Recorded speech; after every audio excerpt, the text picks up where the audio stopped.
இது எல்லாத்தையும் நீங்க அனலைஸ் பண்ணி பார்த்ததுல இந்த நம்பிக்கை எல்லாமே ஒரே நம்பிக்கை தான். என்ன அப்படின்னா, அவங்களுடைய வாழ்க்கையில ஒரு ஏதாவது ஒரு நிறைவேறாத ஒரு ஒரு விஷயம் இருக்கணும். 2வது அவங்களோட death has to be horrific. கொடூரமான மரணமாக இருக்கணும். இயல்பான வயசாயிட்டு செத்துட்டாங்க, வயசாகி இறந்துட்டாங்கன்னா இது இந்த மாதிரியான பிலீஃபோ இதுவோ வர்றது இல்லைங்க. கொடூரமான மரணமாக இருக்கணும். 2வது வந்து அவங்களுடைய எண்ணம் என்பது நிறைவேறாத ஒரு ஒரு விஷயம் ரொம்ப ஸ்ட்ராங்கா பிலீவ் பண்ணிட்டு இருந்ததுக்கு எகென்ஸ்டா ஏதோ ஒன்று நடந்திருக்கணும். அப்படி நடந்தா அவங்க எந்த இடத்துல இறந்தாங்களோ அதை வந்து தொடர்ச்சியா அவங்க ரிப்பீட் பண்ணிட்டு இருப்பாங்கிற ஒரு நம்பிக்கை. ஒரு டைம் லூப் மாதிரி அவங்க மாட்டிக்கிறாங்க. இந்த நம்பிக்கை வந்து உலகம் முழுக்க இருக்குங்க. அவங்க திரும்ப ஃபார் எக்ஸாம்பிள் இப்போ ஒரு பொண்ணு வந்து சூசைட் பண்ணி சாகுது. அது எப்படின்னா தூக்கு மாட்டி தொங்குது அப்படின்னா, அங்க பாக்குற சைட்டிங்ஸ் எல்லாமே ஒரு பொண்ணு தூக்கு மாட்டி தொங்குச்சு, ஒரு பொண்ணு தூக்கு மாட்டி தொங்குச்சு, ஒரு பொண்ணு தூக்கு மாட்டி தொங்குச்சு. எல்லாரும் அதை சொல்லிட்டு இருப்பாங்க, கண்ணுல தூக்கு மாட்டி தொங்குன மாதிரி. அப்ப என்னன்னா கீப் ஆன் ரிப்பீட்டிங். அதாவது அந்த ஒரு பர்டிகுலர் டைம் லைன்ல அந்த ஒரு இது நடந்துகிட்டே இருக்கிற மாதிரி ஒரு லூப் மாதிரி அது போய்கிட்டே இருக்குதுன்னு தான் நம்ம புரிஞ்சுக்க முடியுது. இந்த பிலீஃப் வந்து எல்லா ஊர்லயும் இருக்கு, எல்லா நாட்டிலும் இருக்கு, எல்லா கலாச்சாரத்திலும் இருக்கு. இது எப்படி நமக்கு புரியல. ஆய்வு பண்ணணும். மேபி நம்ம மனிதனால கண்டுபிடிக்க முடியாத சில விஷயங்கள் இன்னும் இருக்கலாம். மனித அறிவுக்கு எட்டாத டைமென்ஷன் இதுல இருக்கு, தெரியல நமக்கு. இருக்கலாம், இல்லாமையும் இருக்கலாம். ஆனா இந்த நம்பிக்கை என்பது உலகம் முழுக்க ஒரு யூனிவர்சலா இருக்கிறதுக்கு வாய்ப்பு ரொம்ப கம்மி. ஆனா இருக்கு. எப்படி யூனிவர்சலா ஒருத்தனை பார்த்து ஒருத்தன் கத்துக்கிட்டாலுமே அது மக்கள் போகாத இடங்கள்ல இருக்கக்கூடாது. ஆனா இது எப்படி ஒரே ஸ்டோரியா இருக்கும்? அதுவும் அது அந்த கேட்டகரி கரெக்டா பொருந்தது பாருங்க. ஆசையில இறந்துருக்கணும், அவங்களுடைய ஆசை நிறைவேறாம, இல்ல ஒரு horrific death. For example murdered by rapist. நம்ம ஊர்ல வந்து அவங்கள சாமியா கும்பிடுற வழக்கமும் வந்துடும். ரொம்ப ஒரு அகால மரணம் அடைகிறவங்கள சில பேர் வந்து சாமியா கும்பிடுவாங்க. சூசைட் பண்றவங்கள சில பேர் சாமியா கும்பிடுவாங்க. சில பிலீஃப்ல வந்து சூசைட் பண்றவங்களுக்கு வந்து அவங்க பெரிய இறைவனுக்கு எதிரான ஒரு பெரிய ஒரு வேலையை செஞ்சுட்டாங்க அப்படிங்கிற மாதிரி. அதுக்கு ரீசன் என்னன்னா, அவங்களோட ஆன்மா வந்து இந்த மாதிரி ஆயிரும், it will become a demon அப்படிங்கிற கான்செப்ட்ல சிலர் சொல்றாங்க. அது அந்த ஆத்மா வந்து பாதுகாக்கப்படணும் அப்படிங்கிற நம்பிக்கை. அதாவது ஆத்மா போகணும், திரும்ப மறுபிறப்பெடுக்கணும், ஆத்மா போகணும், திரும்ப மறுபிறப்பெடுக்கணும். இந்த கான்செப்ட் வந்து கிறிஸ்டியானிட்டியில இருக்கு, மறுபிறப்பு இந்த கான்செப்ட். இதெல்லாம் ஹிந்துயிசத்துலயும் வந்து பாத்தீங்கன்னா இந்த 7 பிறப்புங்கிறது மறுபிறப்பு வரணும், அதுக்குள்ள நம்ம பிறப்பா இருக்கணும் அப்படிங்கிறதெல்லாம் சைவ சித்தாந்தவாதிகள் பேசுவாங்க. இஸ்லாம்ல வந்து மறுபிறப்புங்கிறது ஒண்ணு இல்ல. நீ இங்க பிறக்கிற, வாழ்ற, வளர்ற, செத்த உடனே இறைவன்கிட்ட போயிருவ. நீ இங்க செய்யறத பொறுத்து இறைவன் உனக்கு ஒரு பிளேஸ் கொடுப்பாரு. அது நரகமா இல்ல ஹெவனா? கிறிஸ்டியானிட்டில இன்ஃபேக்ட் வந்து அந்த சோல் வந்து ஹாஸ் டிராவலிங் இருக்கு. இதுல கிறிஸ்டியானிட்டில ஒரு கிட்டத்தட்ட அது வந்து ரீபர்த் வந்து அவங்க நம்புறாங்க. அதான் ப்ரோ, ஹெவன்ல ரீபர்த், ஹெவன்ல போ ஜட்ஜ்மென்ட், அது அந்த கான்செப்ட் அங்க இருக்கு. இங்கேயும் ஜட்ஜ்மென்ட் இருக்கு, ஆனா இங்கே ரீபர்த் கிடையாது.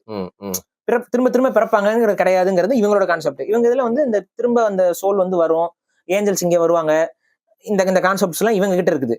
இல்ல அதை பத்தி நான் ஒரு நாள் தனியா எக்ஸ்பிளைன் பண்றேன். பட் நம்ம 2 பேருக்குள்ள ஒரு போன்ல ஒரு ஆர்குமெண்ட் நடந்திருக்கு. அதான் நான் என்னோட கடைசி கேள்வியா நான் கேட்டு வந்து முடிக்கணும்னு நினைக்கிறேன். சாரி, நான் இன்டரப்ட் பண்றேன். ஏதாவது சொல்லுவேன்? இல்ல அதுதான். அப்ப அந்த பேயோட இது விஷயத்த என்னன்னா, ஒரு அந்த ஒரு டைம் லூப்ல லாக் ஆகிற மாதிரியான ஒரு அந்த ஒரு ஆசையில அந்த ஒரு இதுல ஏதோ லாக் ஆனவங்க திரும்ப திரும்ப திரும்ப அதையே பண்ணிட்டு இருக்காங்க. ரோட் சைடு ஆக்சிடென்ட்ல இருந்தவங்களும் அவங்களோட ஆன்மாக்களும் அதே மாதிரி அந்த ரோட் சைடு ஆக்சிடென்ட்ல கிடக்குற மாதிரியே கிடக்கிறது, இது பண்றது, அந்த ரோட்லயே நிக்கிறது, இந்த மாதிரியான பிலீஃப். இது உண்மையா பொய்யாங்கிறது நமக்கானது. ஒரு ரோட்ல பயந்துகிட்டே போயிட்டு இருட்டா இருக்க இடத்துல யாரோ இருக்கணும்னு நினைச்சிட்டு நம்மளுடைய இல்யூஷன்ல அது மாதிரி வருதா, வெள்ள வேட்டி ஏதாவது மரத்துல மாட்டி தொங்கிட்டு இருக்கும், அதை பார்த்து அந்த இல்யூஷன்ல நமக்கு வருதா நமக்கு தெரியல. அதெல்லாம் நமக்கு அது வந்து ஆய்வு தான் படுத்தணும். ஆனா இட்ஸ் எ பாப்புலர் பிலீஃப். இந்த பிலீஃப் வந்து எல்லா மனிதர்கள்ட்டும் இருக்கு. அதனால இதை வந்து நம்ம அப்படியே வந்து அசால்ட்டாவும் இதெல்லாம் பொய் அப்படின்னு நம்ம சொல்லிட்டு போவோம். ஆய்வுக்குள்ளானது நமக்கு தெரியலங்கிறது தான் நம்ம சொல்றோம். Okay, so Jesus versus Lucifer, Allah versus Dajjal. Hindu மதத்திலயும் வந்து பாத்தீங்கன்னா நீங்க வாழ்க்கை தத்துவம் நிறைய சொல்லலாம். பெரும்பான்மையான இந்து சொல்லப்படுற மக்கள் வந்து நல்லது கெட்டதுன்னு இருக்காங்க. சோ குட் எனர்ஜின்னு ஒண்ணு இருக்கு பாரி, சோ பேட் எனர்ஜின்னு ஒண்ணு இருக்கு. அந்த ஷார்ட்டா இது உங்களோட இது மட்டும் இல்ல. நான் என்ன சொல்றேன், அந்த கான்செப்ட் நான் அக்செப்ட் பண்ணிக்கிறேன்னு வைங்களேன். ஐ ஹேவ் டு அக்செப்ட் என்னோட ஒட்டுமொத்த வழிபாட்டு முறையுமே தப்பானதுன்னு ஏத்துக்கணும். சரி, புரியுதா? ஏன்னா என்னோட ஒட்டுமொத்த வழிபாடுமே தப்பானதுன்னு சொல்லி ஒரு சில மதங்கள் சொல்லுது. சரி, புரியுதா? ஆனா அது உண்மை இல்ல. நான் என்ன பாக்குறேன்னா, இந்த குட் வெர்சஸ் ஈவில் அப்படிங்கிற கான்செப்ட் வந்து இது அந்த இங் யாங் தத்துவமும் தமிழர்கள்ட்ட இருக்குது. அது வேற, அது இன்மை மறுமைக்கானது. இப்ப நீங்க பிறப்புன்னு ஒன்று இருந்தா இந்த மாதிரியான மலைன்னு ஒண்ணு, வெயில்னு ஒண்ணு, லைட் அண்ட் டார்க்னஸ், இந்த மாதிரி இந்த உலகத்தோட தன்மைகள்லயே இருமை இருக்குதுங்கிறதான் கான்செப்ட். இந்த கான்செப்ட்ல நமக்கு உடன்பாடு இருக்கு. அதே போல இந்த உலகத்துக்குள்ள இருக்கக்கூடிய இந்த சக்திகள்னு சொல்லக்கூடிய இந்த விஷயம் இருக்கா இல்லையாங்கிறதுல நமக்கு இன்னும் டிபேட் இருக்குல்ல. இந்த சக்திகள் இருக்கா இல்லையாங்கிறதுல டிபேட் இருக்கும்போது அதுல நல்ல சக்தி எது கெட்ட சக்தி நம்ம கண்டுபிடிக்க முடியும். டிஃபரன்ஷியேட் பண்ண முடியல. அதுதான் இங்க பிரச்சனை. என்னோட பிலீஃப்ல என்னன்னா, அது கருப்பா இருந்தாலும் சரி, வெள்ளையாக இருந்தாலும் சரி, வழிபாட்டுக்குரியதாகவே தமிழர்கள் பார்த்திருக்கிறாங்க. புரியுதா? இது வந்து தப்பானது, இதை நம்ம வழிபடக்கூடாது, இது சரியானது அப்படிலாம் இல்ல. கருப்பசாமியை வந்து நீங்க வந்து அவருக்கு பேரே கருப்பசாமி, ஆனா அவர் வரும்பொழுது ஒளி அதிகமா தான் இருக்குமாங்க. நீங்க கருப்பசாமியை பார்த்த கதையெல்லாம் நிறைய இருக்கும் ஊருக்குள்ள. ஒவ்வொரு ஊர்ல ஒரு 2-3 பேர் சொல்லுவாங்க அந்த கதைகளை. எந்த அளவுக்கு உண்மை இல்லை எனக்கு தெரியல, நான் பார்த்ததுல, நான் சொல்லிடுறேன். ஆனா கருப்பசாமிக்கு வந்து ஒரு கதை ஃபேமஸா சொல்ல ஒரு கதை இருக்கும். என்ன அப்படின்னா வந்து தேரு இல்ல குதிரை, குதிரை இல்லைன்னா தேரு, இது ரெண்டுல ஏதாவது ஒண்ணு இதா இருக்கும். அது வெள்ளை இதாதான் இருக்கும். அதுல கண்ணு வந்து ஓவர் பிரைட்டா.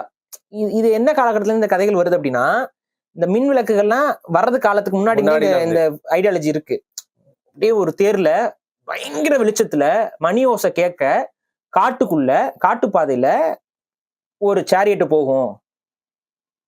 இந்த இதை பார்த்த நம்பிக்கை வந்து இருக்கு. சரி, இப்படி இருக்கா? இப்ப அப்படியே கிறிஸ்மஸ்க்கு போங்க, கிறிஸ்மஸ் தாத்தாவோட வண்டி, சாண்டா கிளாஸோட பிலீஃப் என்ன? இதே தானே. மணி ஓசை கேட்குமா சாண்டா கிளாஸ்ல? அடுத்து என்ன? வெளிச்சம். சாண்டா கிளாஸுக்கு லைட்ஸ் அண்ட் பெல்ஸ் கூட அட்ஜஸ்ட் பண்ணக்கூடிய ஒரு சும்மா ஒரு பிலீஃப் ப்ரோ. அது ஜாலியான இல்ல. சாண்டா கிளாஸ் வந்து கிறிஸ்டியானிக்கும் அது சம்பந்தம் இல்ல, கிறிஸ்மஸ்க்கும் கிறிஸ்டியானிட்டிக்குமே சம்பந்தம் இல்ல. சாண்டா கிளாஸ் வந்து இட்ஸ் பேகன் வொர்ஷிப். சாண்டா கிளாஸ்ங்கிறது அவங்க ஊர்ல இருக்க ஒரு கருப்பசாமி. அவரு ஓகேவா, நார்டிக் ரீஜன்ல இருந்த மக்களுடைய ஒரு பிலீஃப் சிஸ்டத்துல இருந்த ஒரு பேகன் வொர்ஷிப். அதை இன்டெகிரேட் பண்ணிக்கிறாங்க. கிறிஸ்டியானிட்டி போனோடனே அவர் சாண்டா கிளாஸ்னு சொல்லி அவர் ஒரு நமக்கான ஒரு ஆள் மாதிரி கொண்டு வந்து அவர் என்னன்னு எந்த இடத்துல பிளேஸ் பண்றதுனே தெரியல. அவரை வருஷத்துக்கு ஒரு மாசம் அதிகமான வியாபாரம் அவர் தான் பாத்துட்டாரு. அதுதாங்க அந்த சாண்டா கிளாஸ்ங்கிற ஒரு படம் ஒன்று வந்திருக்கு தெரியுமா? சாண்டா கிளாஸ் கெட்டவரா காமிச்சு கிரீன் கலர். இல்ல கிரின்ச் வந்து வேறங்க. அதை அனிமேட்டட் படத்தை சொல்ல ஒரு ஹாரர் பிலிம் ஒன்று வந்திருக்கு. அப்படியா? ஆக்சுவலா அந்த ஒரிஜினல் பேகன் கார்டை வச்சு வந்திருக்கு. ஒரிஜினல் பேகன் கார்டு வந்து இந்த மாதிரி கிஃப்ட்ஸ் கொடுக்குற ஆளு கிடையாது. சாக்ரிஃபைஸ் கொடுக்கணும், சாக்ரிஃபைஸ் கொடுத்தா அவர் செய்வாரு, சாக்ரிஃபைஸ் கொடுக்காம இருந்தா அவர் கெட்டது செய்வாருங்கிற கான்செப்ட்ல அது அவங்க நம்பிக்கை. அந்த நம்பிக்கையை வச்சு சாண்டா கிளாஸோட அந்த ஒரு நெகட்டிவ் மாதிரி போட்டு ஒரு இது இருக்கும் பாருங்க. அது ஒரு படம் பேர் மறந்துட்டேன், மேபி கமெண்ட் பண்ணுவாங்க பாருங்க. சோ அந்த இது இருக்கு. அதுதான் ஆக்சுவலா ஒரிஜினல் பிலீஃப். அந்த ஒரிஜினல் பிலீஃபை இவங்க சாண்டா கிளாஸ் பிலீஃபா கிறிஸ்டியானிட்டி அகாமடேட் பண்ணுச்சு. அந்த ஒரிஜினல் பிலீஃபுக்கும் நீங்க அப்படியே நம்ம கருப்பசாமி பிலீஃபையும் பாருங்க, கிட்டத்தட்ட ஒண்ணுங்க. கருப்பசாமியோட வருகை அப்படின்னு சொல்லும் போது இதான் சொல்லுவாங்க, வெளிச்சம் அடிக்கும். அது குதிரை, நம்ம ஊர்ல குதிரை வண்டி, குதிரை சேரியட்னு சொல்றோம்ல, இந்த மகாபாரதத்துல எல்லாம் காட்டுவாங்களா அந்த மாதிரி ஒரு சேரியட் முழுக்க வெளிச்சம், சத்தம், ஓசை, மணி ஓசை கேட்கும். அதோட அப்படியே சல்லுன்னு போவாரு, காட்டுக்குள்ள அப்படியே போவாரு, அப்படியே பறந்து போயிரும் அப்படின்னு அப்படிலாம் சொல்லுவாங்க. இதை பார்த்தவங்களும் நிறைய பேர் இருக்காங்க. இந்த மாதிரி விஷன் ஊர்கள்ல பார்த்தவங்க எப்படி கருப்பை பார்த்திருக்கேன், கருப்பு வந்திருக்கு அப்படின்னு சொல்லி பாக்குற அந்த நம்பிக்கைங்கிறது இருக்கு. ஸோ ஒரு சிசிடிவி ஃபுட்டேஜ் பார்த்தேன், பட் அது சிசிடிவி அதெல்லாம் எந்த அளவுக்கு ஃபேக் பண்றாங்கன்னு தெரியல. பட் இந்த நம்பிக்கை என்பது எல்லாருக்கிட்டையும் இருக்குல்ல. அந்த நம்பிக்கைக்கான அந்த யூனிஃபிகேஷன் வந்து சம்திங் இஸ் தேர், நமக்கு புரியல. அது என்னங்கறத நம்ம தேடணும். அதை வந்து இதெல்லாம் பொய் அப்படின்னு சொல்லிட்டு தூக்கி போட்டீங்கன்னா எதுவுமே கிடைக்காது. சயின்ஸ் மூலியமாவும் அது என்னங்கறத தேடி அதுக்கு பின்னாடி இருக்க அந்த பிலீஃப் சிஸ்டத்துக்கு பின்னாடி அது இட் மேபி சைக்காலஜிக்கல்ல, சைக்காலஜியாவும் இருக்கலாம்ல, உள்ளுக்குள்ள தோன்ற மூளைக்குள்ள தோன்றதான் இருக்கலாம்ல. அது என்ன, அதுக்குள்ள அந்த யூனிஃபிகேஷன் என்ன அப்படிங்கிற ஒரு விஷயம் நான் சொல்றேன். சைக்காலஜில நிறைய பேர் அது அமானிசம் நீங்க எடுத்துக்க வேணாம். ஃபார் எக்ஸாம்பிள், இப்ப நீங்க வந்து எங்க வேணாலும் யார் வேணாலும் ட்ரை பண்ணி பாருங்க, அது சும்மா ட்ரை பண்ணாங்க. ஒரு கிரௌடு, பயங்கர கிரௌடடான இடமா போங்க. ஃபார் எக்ஸாம்பிள் வந்து இப்ப டி நகர்ல ஏதோ ஷாப்பிங் போற இடத்துக்கு போயிருங்க. அங்க ஒரு மூலையில போய் நீங்க நின்னுக்கோங்க. நீங்க ரொம்ப பிளண்ட் பண்ணிட்டு நீங்க வந்து வெளியில தெரியாத மாதிரி கூட நின்னுக்கோங்க. நின்னுக்கிட்டு யாராவது ஒரு நபரை வந்து தேர்ந்தெடுங்க, அவங்களையே பாத்துட்டு இருங்க. அவங்கள ஃபாலோ பண்ணணும், நம்ம கண்ணுல ஃபாலோ பண்ண பாருங்க. அவங்க உட்கார்ந்து கூட இருக்கலாம், அப்சர்வ் பண்ணிட்டே இருங்க. அவங்க உங்களை பாத்துருவாங்க. இது எப்படி நடக்குது புரியல இல்ல? அதுக்கு முன்னாடி ஏதோ ஒண்ணு இருக்குல்ல, அவங்க பாக்குறாங்களா இல்லையா அப்படிங்கறத நீங்க வந்து எக்ஸ்பிளைன் பண்ணி பாருங்க. அதுக்காக வந்துட்டு ஏதாவது பொண்ணுங்களை பாக்கலாம் பாத்துட்டு இருக்காதீங்க. இன்னொருத்தவங்க பாத்துருவாங்க, போலீஸ் பாத்துருவாங்க, ஏலோ ஏலோ ஏலோ அப்படின்னு போயிடுவாங்க. ஆனா இது ஹேப்பன்ஸ். இது நான் வந்து பாத்திருக்கேன். நிறைய பேர் நான் பாத்துட்டே இருப்பேன், அவங்க பாக்குறாங்கன்னா பாத்துருவாங்க. அப்புறம் அப்படியே ஓகே அப்படின்பா. அப்ப என்ன இது என்னன்னா, அவங்களுக்கு ஏதோ ஒண்ணு இன்டிமேட் பண்ணுது, நம்மள யாரோ வாட்ச் பண்றாங்கிற அந்த உணர்வு அவங்களுக்கு காட்டுது.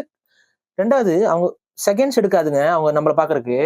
தேடி எல்லாம் பார்க்க மாட்டாங்க, நம்ம யாரோ பாக்குறாங்கன்னா திரும்பி எல்லாம் பார்க்க மாட்டாங்க. ஐ கான்டாக்ட் தான் பாருங்க, டக்குன்னு இப்படி பாப்பாங்க. அப்ப ஏதோ ஒண்ணு இருக்கு பாத்தீங்களா, இது மாதிரியான ஒரு விஷயமாவும் இருக்கலாம்ல, ஒரு சைக்காலஜிக்கலா ஒரு நம்ம மூளைக்குள்ள நடக்கிற ஒரு விஷயமாவும் இருக்கலாம்ல, இல்ல மனிதர் மூளைக்குள்ள ஒரு கனெக்ஷன் ஏதாவது இருக்கலாம்ல, நமக்கு தெரியாத மாதிரி நம்ம மூளை கம்யூனிகேட் பண்ணுதா தெரியல நமக்கு.